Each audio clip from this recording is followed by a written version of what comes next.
Saya Tasya Azara, mahasiswi dari Universitas Bung Karno, Fakultas Ilmu Sosial dan Ilmu Politik. Di sini saya akan menjelaskan tentang peran sosiologi komunikasi dalam kehidupan sehari-hari. Sosiologi dapat mempelajari berbagai macam kehidupan manusia dalam bermasyarakat, yaitu dengan berinteraksi sosial yang terjadi dalam masyarakat. Inti dari interaksi sosial yaitu komunikasi. Dalam hidup, masyarakat merupakan objek dalam rangka pengamatan sosiologi yang masuk dalam ilmu sosial.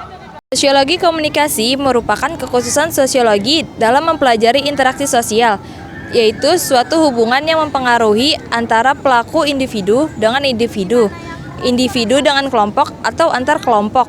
Aspek-aspek sosiologi komunikasi merupakan aktivitas manusia sebagai makhluk sosial yang melakukan aktivitas sosiologis, yaitu proses sosial dan komunikasi, yang dimana merupakan aspek dominan atau penting di dalam kehidupan manusia bersama orang lain. Selain memiliki aspek-aspek, sosiologi komunikasi juga memiliki beberapa objek kajian lainnya, seperti media sosial, budaya populer, teknologi informasi dan komunikasi, serta interaksi sosial. Proses komunikasi pada hakikatnya adalah proses penyampaian pikiran atau perasaan oleh seseorang atau komunikator kepada orang lain atau komunikan. Pikiran bisa merupakan gagasan, informasi, opini, dan lain-lain yang muncul dari benaknya.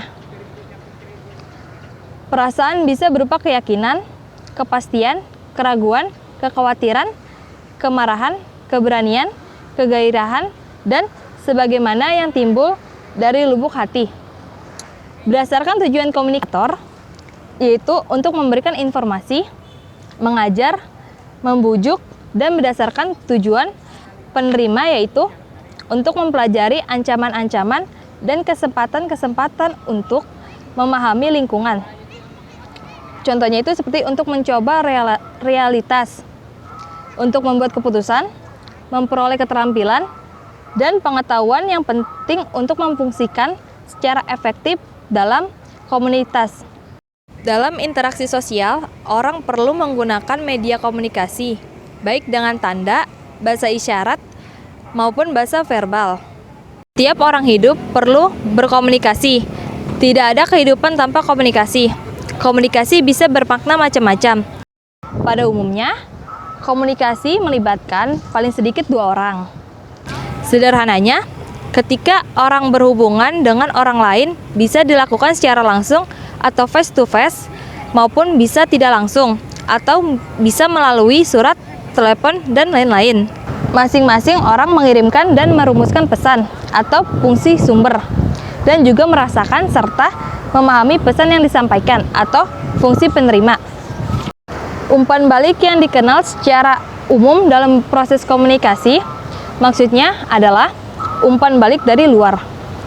Jadi itu dalam suatu percakapan dengan orang lain, kita tidak hanya mengirimkan pesan, tetapi melainkan juga terus-menerus menerima pesan. Keduanya berlangsung bersamaan.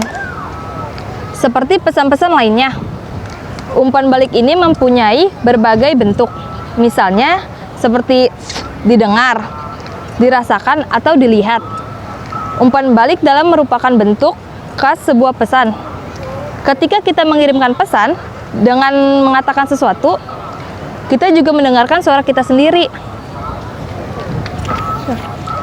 Kita mendapat umpan balik dari pesan kita sendiri. Kita mendengar apa yang kita katakan, kita merasakan apa yang kita gerakan, kita melihat apa yang kita tulis, dan sebagainya. Berdasarkan informasi ini, kita mungkin memperbaiki diri, mengatakan sesuatu dengan cara lain, atau barangkali tersenyum ketika mendapatkan pesan yang tepat.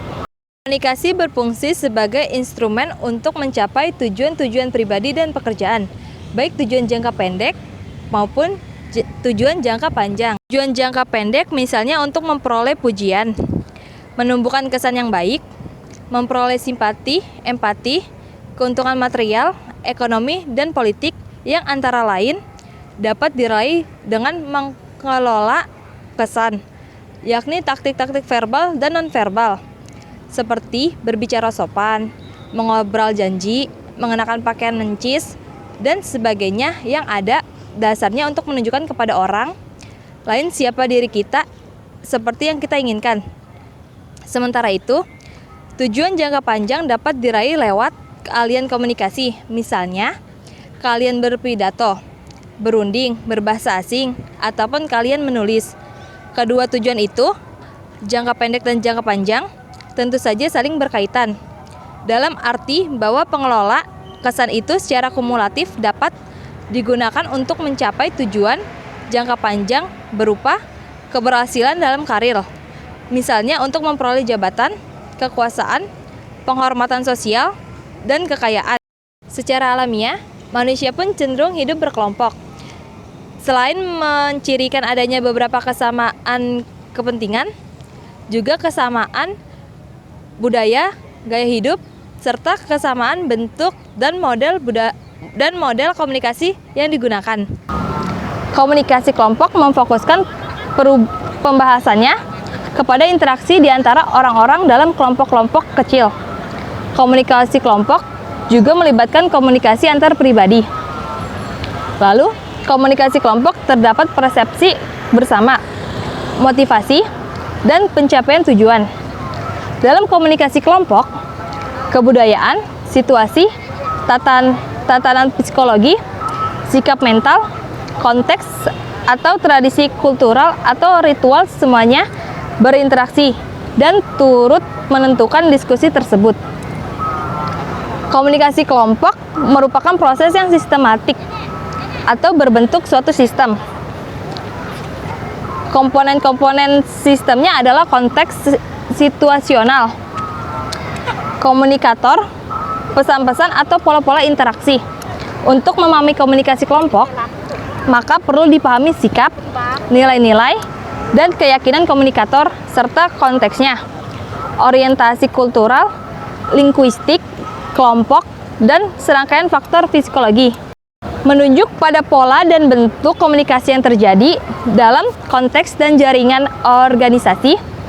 Komunikasi organisasi melibatkan bentuk-bentuk komunikasi antar pribadi dan komunikasi kelompok.